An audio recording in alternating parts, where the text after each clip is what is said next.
In the early hours of the 14th of June 2017, the London Fire Brigade were called out to Grenfell Road in northwest London. What started as a small fire from a faulty fridge had developed into an unprecedented catastrophe. As the fire brigade battled against the raging fire, residents from the lower floors were able to escape. But those trapped on the higher floors had no way out. Look, there's someone in the top with his shining his light. Oh my days. That must be SOS. Hey. We're stuck on the 23rd floor. Hello. مكان في لندن فين؟ There's too many people stuck upstairs. Neighbours from all around helplessly looked on as people trapped in the building screamed for help. Oh my God, they're screaming.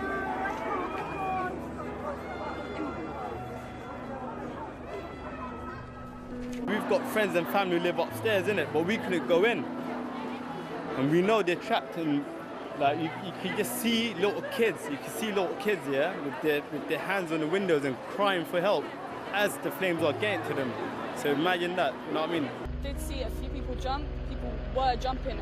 I think at that point it was, you either jump and trying to save your life, you might break a few bones or get engulfed in that flame. Within a short space of time, the fire had engulfed the entire building. The flames continued throughout the day as onlookers couldn't believe what they were seeing. Relatives of people trapped inside watched helplessly as they tried to contact their loved ones. This is an unprecedented incident.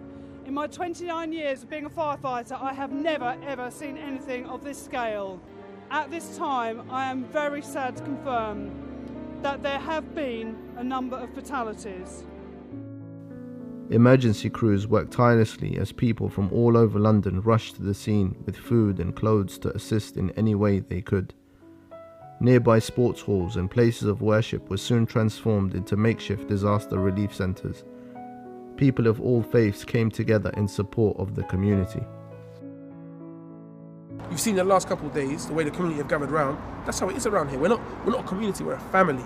We're Muslims, we're Christians, we're Sikhs, we're Hindus, we're Spanish, we're white, we're black, we're Moroccan, we're Algerian, we're everything.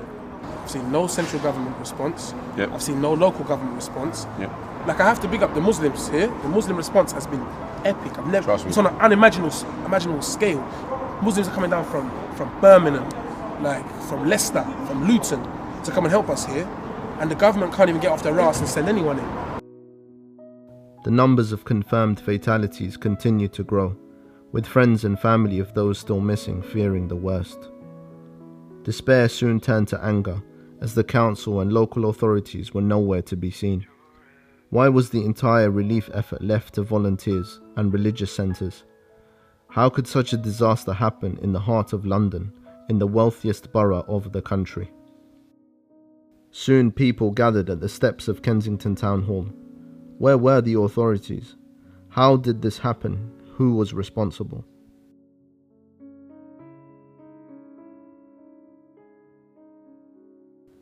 Three months on, and the number of dead is still unconfirmed.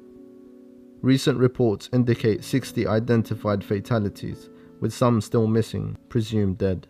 Friends and family continue to mourn, while the vast majority of survivors who lost everything in the fire remain in temporary accommodation. Tributes and charity fundraisers continue to bring the community together. However, questions surrounding the spread of the fire and the general condition of the building, as well as the recent refurbishments, are now part of an ongoing police investigation and a public inquiry that hope to provide clarity to the greatest tragedy to hit the UK in over a century. The loss of human life in such harrowing circumstances continues to haunt the area. The psychological trauma has debilitated countless residents, survivors, friends and family who have had to bury entire families in the wake of this tragedy. People of all religions, backgrounds and ethnicities feel an attachment to this atrocity. Victims of all denominations, including our own, are among the dead.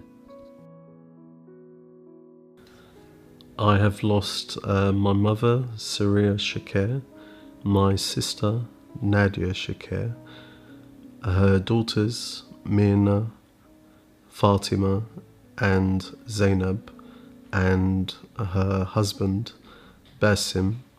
At the time of the fire, obviously because I was asleep unfortunately, I received a call from my brother roughly about 2:40 something in the morning. I quickly woke my family up, my wife and 2 kids, put them in a pram and basically ran down to the scene. The whole tower was on fire. It was like the fire was gobbling up the building from all directions. I tried to ring my mum, I tried to ring my sister. The phone would just ring and ring and ring, and it was just to try and be there with them and try and help them. No matter which way I tried to go, we were just cornered off. After that, we were told that they were taking people out, and they were putting them in like rescue centres, of which we searched all of them from place to place. Some we weren't even allowed access to even search for our loved ones. We then had to go from hospital to hospital, and we must have searched at least about 20 hospitals on that day, 20 accident and emergency hospitals, hoping that they would be somewhere, hoping that they would be rescued or they had got out and they were somewhere and someone would give us that information. There was also worry in terms of, God forbid, they didn't make it out, so there were mixed feelings. It was really a difficult time. Recollecting those traumatic experiences seemed almost too much for Hissam Shawker. The thought of moving from one hospital to the other in the hope of finding your loved ones and being left disappointed over and over again, and then finally losing that hope and coming to terms with such horror, just seems entirely unimaginable. How was this possible? Where do you go from that point? Your family has just died in a fire. How do you cope? How do you process that? Such is the state for hundreds of people who've lost their loved ones in this tragedy. Overnight, in an instant, life has changed forever. It therefore comes as little surprise that people are suffering immense psychological problems. People are even resorting to suicide. In fact, in the 3 months since the fire, the charity Silence for Suicide has reported 20 attempts in relation to Grenfell. The psychological burden that now hangs on that community is unprecedented. I've had victims where they felt that they were crazy, that they were going out of control. They thought they had a mental health issue because of the thoughts and the feelings that they were going through, feeling like they wanted to commit suicide, feeling like they were so angry and that they wanted to do something with that anger. Again, it was about enabling that client to feel empowered that what they're going through, it's normal, but it's also about finding ways of how to channel them emotions in the right direction that would support them moving forward rather than it becoming destructive for them. I'm very angry.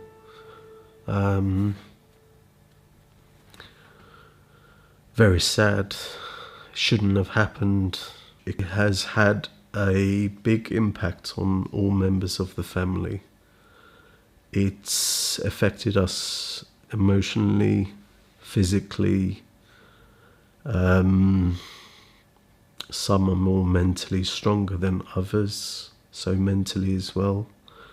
It's also had an impact on our children and moving forward as well. And according to the American Psychological Association, they define trauma as an emotional response to a really negative event that's taken place in their life. And trauma is really a very normal process to go through when you've gone through a very horrific event. And some of these sort of psychological symptoms that someone who has gone through trauma, the things that they would go through are things like PTSD.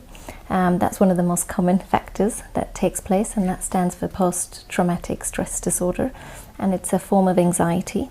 And what that basically entails is that a person relives the traumatic event that had taken place, and they keep repeating it in their mind, and they have these flashbacks, visions, images, feelings, thoughts of what took place at that time. And as you can imagine, it would be heightening their emotions, really feeling these negative emotions that are taking place for them.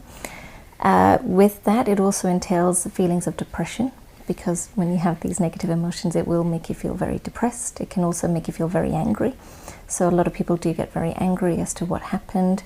Also anxious, so feeling very unsafe, feeling very nervous as to what has taken place and what could take place.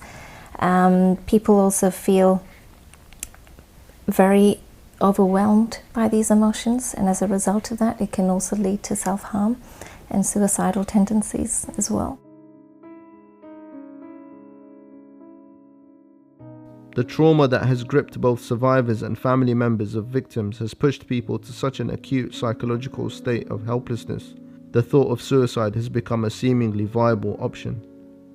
While counselling offers some assistance, reports indicate the situation is compounded when there are still so many bodies yet to be identified. People are left in limbo, still unaware where their family members are. Those who have had their remains of their loved ones returned are often able to begin the healing process. The Garden of Peace Cemetery in East London hosted the first burial of any of the victims from Grenfell Tower. So far, there have been 9 victims buried here. We've done a lot of burials here in this cemetery. We perhaps have done almost 10,000 or more burials over here. In terms of the sadness and in terms of the tragedy, perhaps Grenfell Tower rates amongst the top 4 or 5. The atmosphere was really, in a lot of respect, quite surreal. The best way I can describe it was a numbing effect. This was a lot more difficult in the sense it was very high profile, and there was so much involved in that. So the atmosphere was, at the best I can say, was very sad. One of the families, only the mother and the daughter and the sister were found, and the rest of the family have not been found. But the son, who was outside, who actually witnessed everything in terms of the fire, in terms of talking to the mother and to the sister, up to the point whereby they just went off. That son, for him, he was saying, I want to ask for forgiveness from my mother and all that. So he was now trying to say, if I was in, perhaps I could have saved them. And that sort of trauma is so difficult. And I also believe in cases of that nature, whereby they have got other family members which have not been found, that trauma is still there. They cannot start to grieve until that closure is done. While funerals can help with the grieving process, learning to cope with the loss of loved ones is a long and difficult journey. The range of emotions that plague such an individual are often debilitating, carrying a whole host of different psychological scenarios. There's this idea of survivor guilt, and what survivor guilt is this condition where one believes that they've done something wrong by surviving such an event, and feel that it's wrong for them to be living while those who haven't survived or have passed away. So with that sort of belief that they've got in this condition that's taken place for them, they end up feeling very depressed. They feel very anxious, very angry. A lot of emotional mood swings will take place as well. And again, like I've mentioned, the emotions become really intense, really overwhelming, that they just feel like they want to harm themselves, they want to end their life because it's just too much for them to bear. There are deep-lying issues that are going to have a lasting impact on the people affected by this tragedy. What's more, the difficulty is compounded by the fact that survivors and family members feel abandoned by authorities. It is often upon them to chase information, to chase psychological support, to chase the most basic services. Even on the day of the fire and the subsequent period thereafter, the council and the authorities were nowhere to be seen. Even now, the vast majority are still stuck in hotels, constantly appealing to the council and the housing association for clarity with regards to their long-term situation. Even the money donated to the victims has not been released in its entirety. Survivors who have lost everything are having to appeal to the media for the money that was donated to them. What's making us angry is that where do you see any real officials doing anything? If this was 2 weeks ago when the election was happening, every councillor would have been down here vying for votes. This is the poor city and you got the rich city. We pay our taxes, I work. If you're paying your taxes and you are a resident in this community, why aren't you not counted as one? It seems to me that the council, local and national governments are still dealing with a PR disaster. And they really don't give a crap about the humanitarian one which they've caused and is still ongoing, and they're actually worsening by their lack of action. I mean, I'm sick of hearing from them that this was an unprecedented event. All the local charities and volunteers that stepped up to do things know that this was an unprecedented event. But they managed to get on with stuff and get things done. I failed to see how an organisation which is paid to do this sort of stuff has failed so appallingly. And continues to fail so appallingly. I mean, as I said, I'd highly recommend when you leave here that you walk up under the Westway and you see some of the work that the volunteers have done on their own up there. They've set up their own sort of welcome and, counselling centre, because frankly the official response is still virtually non-existent. That there are people I know personally who are still waiting to try and access counselling services, who've asked for it. There have already been suicides in this area because of the lack of response, and lack of mental health support and, lack of pastoral care and all these other issues that people really desperately need at the moment. And the only reason for that, again, is because of resourcing and money. That the NHS couldn't handle their normal stuff before this thing happened. So how are they now going to deal with an unprecedented crisis where it's so focused in one particular geographic area? There just isn't the capacity to do it, and there isn't the will to bring in the capacity from the private sector. Because if there were, this would have happened already. If this had happened in Knightsbridge, my God, we would have seen councillors in left, right and centre already. They would have been flown in from all over the world in order to ensure that none of the precious electorate up in that area were traumatised in any way. And everyone could still continue doing whatever it is they're doing to shaft this country out of as much money as they can, in our desperately unequal society. But down this way, again, they're all right, they'll do, who cares? So again, with victims that have gone through this situation, as well as what the community have mentioned, that there hasn't been that support that's been provided from the government or from the authorities. And there's a lot of anger as a result of that. And I do echo what Sadiq Khan and Jeremy Corbyn have stated, where they felt that the authorities should have stepped down at that time, and they should have got someone else to step in from the government to provide the necessary support that was required at that time, which didn't take place. And when I spoke to victims, the only positive experience that they have relayed is the London Fire Brigade, how much support they provided at that time, the community, how they felt that sense of cohesion, that love, that support from them. But there was a lot of anger as to living in the West and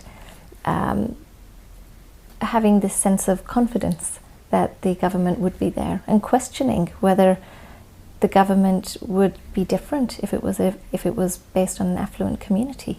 So there was a lot of questions that were raised when speaking to victims. The council hasn't done nothing to support us as a family.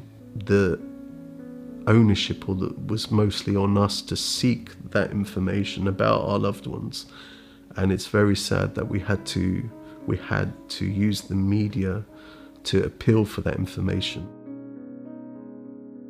This, in a nutshell, is a metaphor for the way residents have been ignored for years in this borough. The lack of support in the wake of the fire is part of a long list of failures and concerns, many of which are now being linked to the fire itself. concerns that residents highlighted to the council and the tenants management organisation repeatedly in the years leading up to the fire. These are documented publicly in a blog titled the Grenfell Action Group. Concerns ranged from emergency access to the substandard renovations that were completed in 2016. However, the only response received from the council was threats of legal action to cease and desist communication. The blog was started because of the sort of high-handed way that the council and its tenant management organisation were treating people in the area. They responded with legal threats.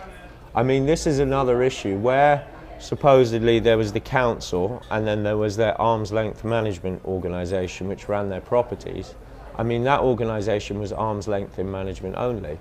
It was set up by the council. It was based in council buildings. They shared an IT system. They shared a telephone system.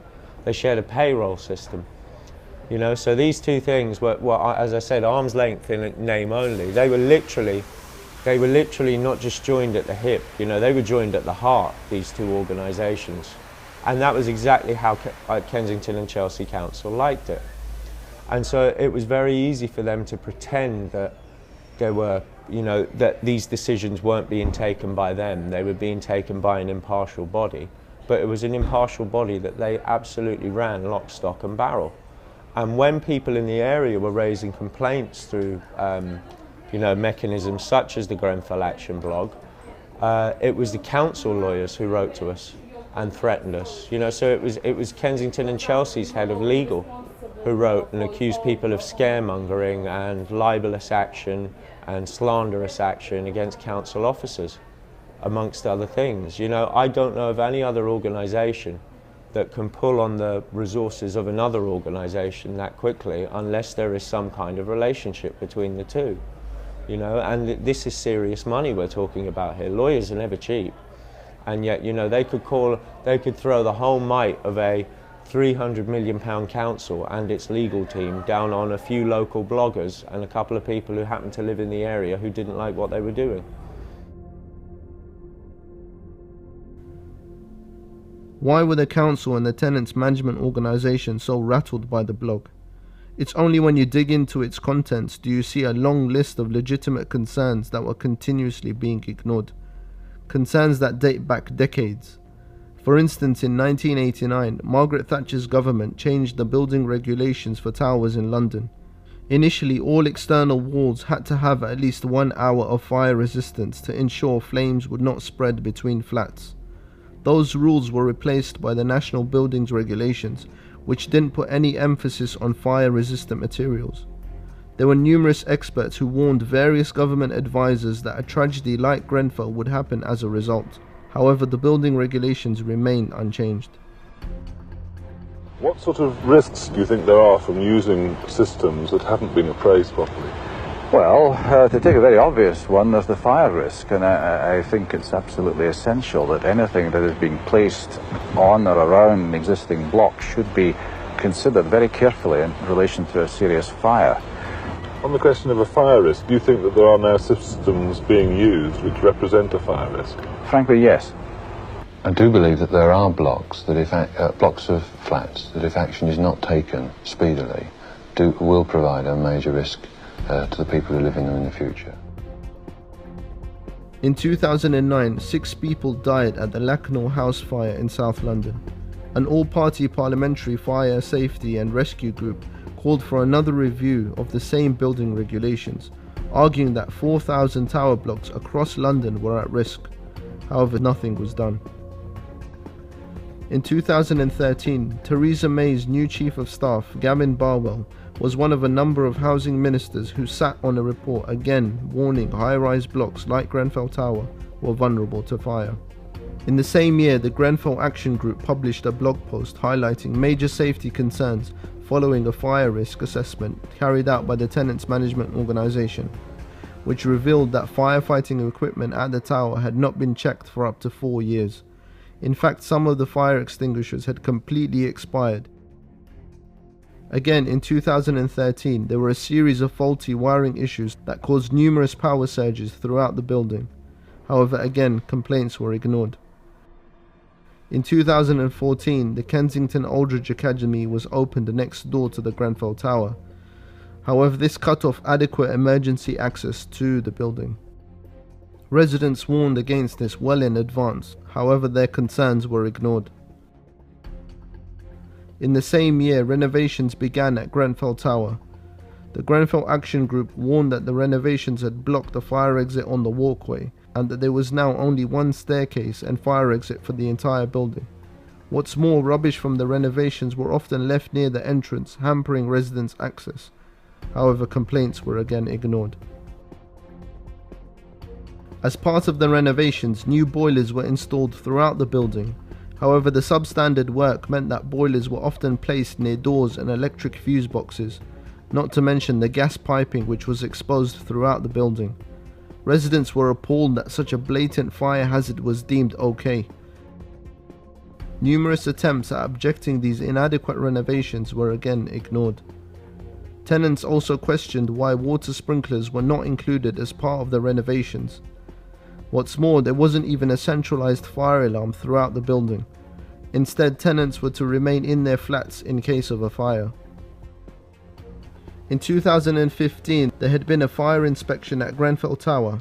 However, the renovations were completed the year after, but no inspection was carried out after the works were completed.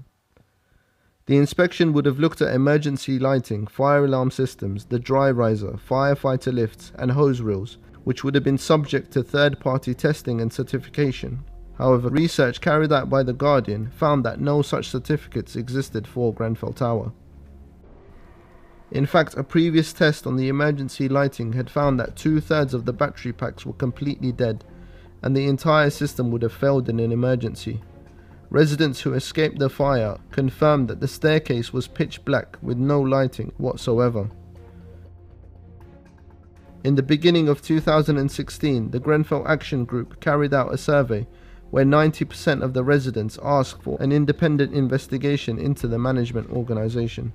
In fact, in November of 2016, the authors of the blog had written, "It is a truly terrifying thought, but the Grenfell Action Group firmly believe that only a catastrophic event will expose the ineptitude and incompetence of our landlord, the KCTMO, and bring an end to the dangerous living conditions and neglect of health and safety legislation that they inflict upon their tenants and leaseholders." Words that were once ignored, now a haunting, damning indictment of the council and the tenant management organisation. During the refurbishment project, there were a lot of problems came up, and residents raised them with the TMO and with the council. I raised them. I sent 19... What sort of concerns? There were major concerns just about the way the project was being handled. They've known now for over 2 years. That's even documented on the internet. You know, they knew about wiring and faulty things. Even my friends have complained. And, you know, it's like they tell you they're going to sort it, but nothing ever happened. While there were numerous concerns surrounding the Grenfell management and the health and safety of the renovations, it became very clear from eyewitness accounts that the spread of the fire was down to the type of cladding used on the building. What adds further insult is the fact that planning documents make clear the cladding was installed to beautify the exterior for residents who had the tower in their view. That fire climbed up the left-hand side of the building like as if it was crawling up on, like as if it was paper. The way it flew up, it was terrifying. And then I realised it was the paneling that they had been stuck. They'd been put in the last bit of work that they did. It was the paneling they put on the outside to make the estate look good. It's manufactured and produced and shipped from the US, and yet it's illegal to use it over there. It's ironic, isn't it? You know, it's banned in Germany at the moment, and yet a lot of the right-wing press in this country tried to say that it was because of the EU that this thing happened in the first place. You know, well, if it was because of the EU, how come other EU countries are able to successfully ban the stuff? You know, it's utter nonsense, and it's constant buck passing. The type of cladding used at Grenfell Tower was soon tested to reveal just how flammable it was. In fact, in the days after the fire, Chancellor Philip Hammond said that that specific type of cladding may well have been illegal to use in the UK. However, when the company responsible for the renovations was asked how this had happened, they said they followed all health and safety regulations, which ultimately takes us back to 1989, when Thatcher's government changed the law to allow such materials to be used on tower blocks. If that wasn't bad enough, it soon became apparent that the same company produces similar cladding that is fire resistant for only an extra £2 a square metre. Pipework sticking out inches outside of the walls.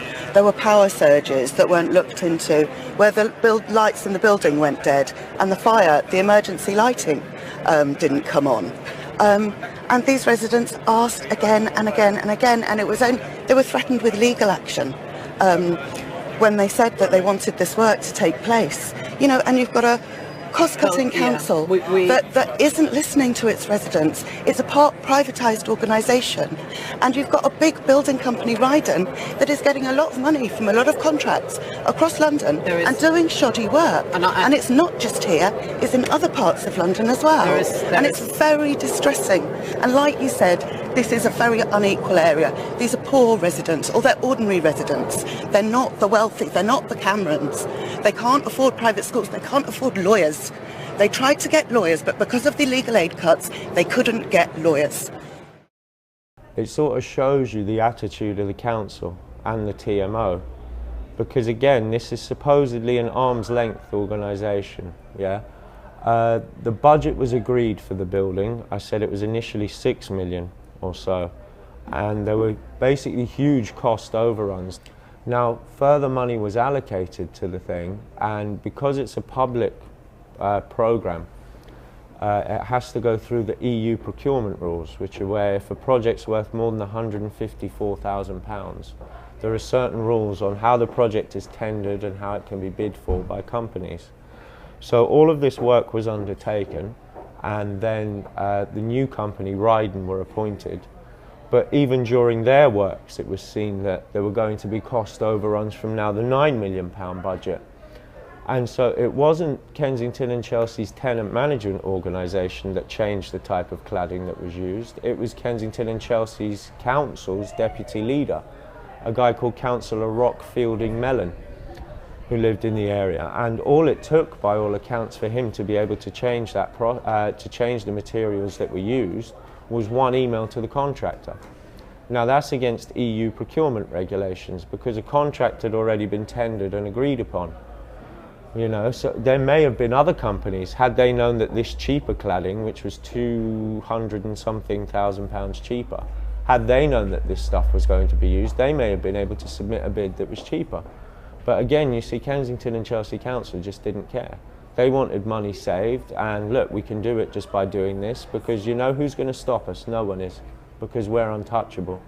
And it's that arrogance and ego that has really led to this literal deaths of so many people in this area. It beggars belief that materials banned in both the US and in Germany, as well as various other countries, were used to clad the entire building. It just cannot be possible. It makes you wonder how many other buildings in the country are sitting death traps because the government has failed to look at this for decades. I mean, if you look in the news recently, there's been an issue about contaminated eggs. You see that one? And a few years ago there was the horse meat scandal. Do you remember? Look, we make a lot of assumptions, don't we, about the safety that we, you know, how safety conscious we think our government are. But ultimately, when you look at a lot of these decisions, it just comes down to a bottom line. You know, inspecting things costs money. You know, fire-resistant materials cost more than than flammable materials. You know, and so certain decisions are made at those times. And I mean, even if you look at the Scottish and Welsh governments, they've put in a lot tighter fire safety standards. I mean, for example, the Welsh government have said that any blocks that are being regenerated in that fashion, what has to happen with them is that they have to be retrofitted with sprinklers. And the Conservative government, because they did this in 2010 or 2011, the Conservative government at the time were absolutely castigating them for this, because they were saying, you know, it's just going to put unnecessary burdens on contractors. You know, so for the sake of a few £100,000 on a project that's, you know, 10 million, oh no, that will affect the bottom line of the contractors, and we can't have that, you know, because profit is king. And so, yeah, I mean, to be honest, if you pardon my language, I was just as naive as you were. You know, I've put a lot of faith into the government and, you know, inspection systems and safety systems and things like that. And basically, I've had my eyes opened in a rather dramatic way about how stuff like that doesn't exist. What you genuinely think should and could be there isn't. And that's how come these things happen. The contempt at which the residents of Grenfell Tower had been treated, as outlined in the blog, coupled with the substandard renovations and then the flammable cladding that was used to beautify the building, can only make one wonder the thought processes behind the authorities and the people responsible. How was such neglect possible? There are dozens of people dead, hundreds of people psychologically scarred, people committing suicide, and all down to such neglect. They know this is the richest borough of London. They're trying to get poor people out. You telling me if this building was the rich people living there, they wouldn't have been put off like within half an hour. If it was, it's just poor people dying. That's what it is.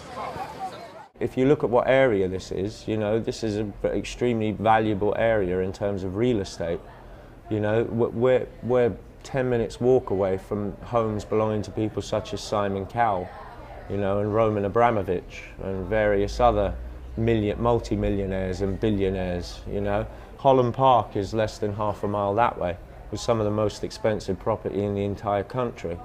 You know, so this is clearly a desirable area. For a council that wasn't willing to spend money on, say, children's centres and, you know, local services and amenities, one thing that they have been quite willing to do and have been arguing with Transport for London for is, at the top of Labatt Grove there's a Sainsbury's, and behind the Sainsbury's there's an old gasworks site. And all of that site is going to be redeveloped into housing and shops and everything.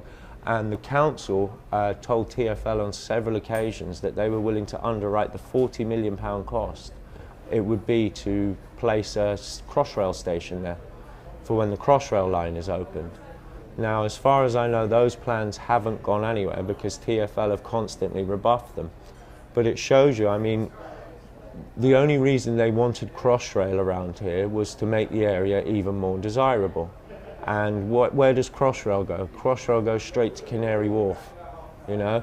There aren't that many people who live in this area who work in the city for Salmon Brothers or, you know, Lehman Brothers or any of the rest of the major investment banks. So it was clearly just another attempt to ensure that this area became a higher and higher valued area and became more desirable. You know, lots of Conservative councils in London have done this. We're next door to Westminster, where there was the famous Homes for Votes scandal back in the late 80s and early 90s, where the Conservative ruling body in the council made a deliberate and illegal effort to sell off council homes at massively discounted prices in order to change the demographics of the area to pretty much guarantee that there was always a Conservative majority on the Westminster Council. You know, this is the neighbouring borough. You can be sure that they were thinking the same thing.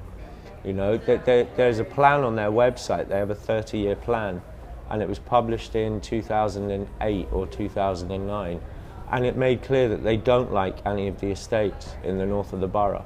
They see their construction as being a huge mistake, and they wanted to return the area to what they called the natural roadways, which had been in existence before the A40 Westway flyover was built, and all of these high-rise blocks were built in the area subsequent to that.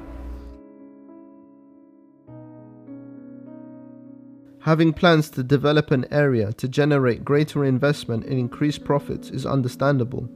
However, one has to wonder whether the neglect, and some may say even contempt, towards residents living in the less affluent parts of the borough is actually systemic and part of a plan to regenerate the entire area. When you consider Grenfell Tower itself, the grossly substandard internal development, be it the exposed gaswork, the lack of emergency lighting, or the poor fire escapes, one has to wonder whether the substandard works were put in place to render the building in breach of future health and safety standards, thus condemning the entire building to be torn down, leaving an empty space to be replaced with a new upmarket development. In fact, in one of the blog posts they wrote, "It is maybe worth reflecting that if Grenfell Tower and the wider Lancaster West estate was a child, then it would have been taken into care by the local authority a long time ago for the abuses that it has received from those with responsibility for its well-being."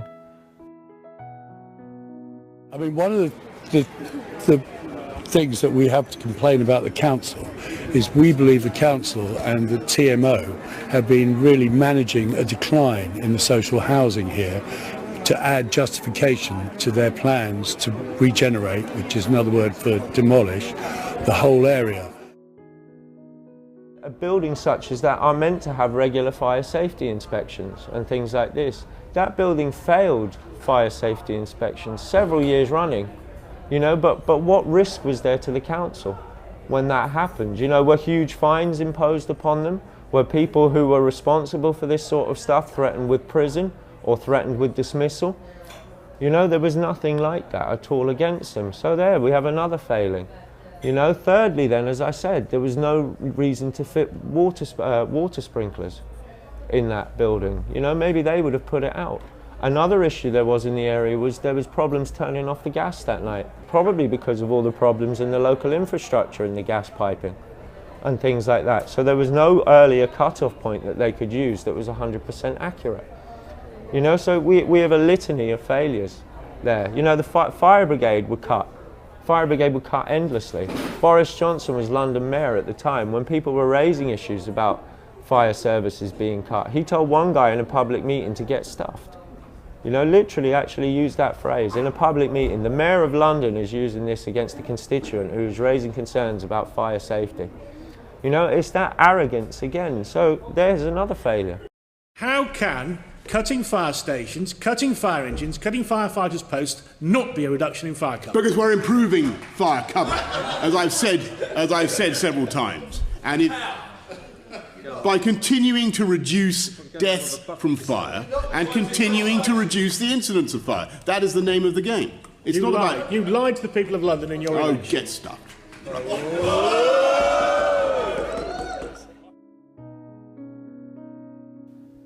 Austerity in the face of a growing deficit and rising national debt are understandable, but have the cuts gone too far? Could the fire have been tackled had there not been so many cuts on the fire brigade? Why was there no high ladder fire engine at the scene for 30 minutes? Why did it have to come from a fire station located so far from the fire? And to what extent do cuts to council budgets affect the quality of renovations at Grenfell? We know the changes to the cheaper cladding were made by Councillor Rockfielding Mellon to save money as the budget for the works were becoming stretched. Was the budget so tight because of growing austerity? Why had there been no fire safety checks once the work had been completed? Where does responsibility lie, and how far up does it go? Enough is enough. I've got friends in that tower. I have a right to be angry. I've got friends in there. Yeah. Because of people saving money, people are dying. Images that shocked the world. 3 months ago, at least 80 people perished in a fire that engulfed Grenfell Tower, prompting a public inquiry to uncover the cause of the tragedy. A protest took place outside the rooms where the session was being held. We want to know the truth. It's survivors and their families that know the truth. They should be at the centre of this inquiry. However, inquiry chairman Sir Martin Moore-Bick rejected calls for a survivor to be appointed to the panel. To appoint as an assessor someone who had had direct involvement in the fire would risk undermining my impartiality in the eyes of others who are also deeply involved in the inquiry. British police are conducting an investigation into possible criminal offences. However, Moore-Bick said he would not be inhibited from making any findings or recommendations simply because someone else may consider that they form the basis of civil or criminal liability. We share a common goal. We are all searching after the truth about the cause of the fire and the massive loss of life that it caused. And we owe it to those who died and to those whose homes have been destroyed to work together to achieve that goal. I mean, a lot of people seem to think because he's some stuffy old white person that he won't be able to deliver on what's needed for the area. The only thing I'd say in response to that was a lot of people felt about McPherson in the same respect, and McPherson was the guy who ran the Stephen Lawrence inquiry, and it was the same thing. He was actually seen as some old Tory right-wing judge who was just basically going to do a stitch-up and ensure that, you know, that blue silence continues and the police are never blamed for anything. Well, that man gave us a phrase that still rings to this day, 20 years later, over 20 years later, institutional racism. You know, the reason that that was able to happen was because the terms of reference for the inquiry were formulated in such a way that he was allowed to pretty much carry out the investigation that was required to be carried out in order to get some answers on this thing. The only issue I have with Moorbeek at the moment is that if he interprets the terms of reference that have been agreed for this inquiry as narrowly as they could be interpreted, then we're just going to end up with a £15 million waste of money debate about cladding. You know, whereas we do need it to look at the wider issues. We need it to look at the interplay between the council and its TMO and residents. We need it to look at the fact that procurement rules could be overlooked. We need it to look at the fact that fire safety inspections were just ignored or, you know, falsified or not done at all. We need it to look at these wider issues if we're going to truly find out the causes and consequences of this fire. Do you think that would happen? I'm cautiously optimistic at the moment. I mean, the terms of he has seemed to listen so far. When he first appeared in the area, he was saying that he felt that the inquiry needed to be quite narrow. Now, at least, he's actually changed his tune, and the letter he said he wrote to Theresa May asked for the terms of reference to be broadened from where he initially saw them. You know, and then I have to say as well that Downing Street broadened them again slightly more. But again, it's going to be down to a question of interpretation. If these things are interpreted as narrowly, you know, and as tightly as possible, we aren't going to get answers. We just aren't. If they are interpreted broadly, you know, with a pragmatic view, and you know, they allow themselves to be taken wherever the evidence may take them, then yeah, we might get an answer.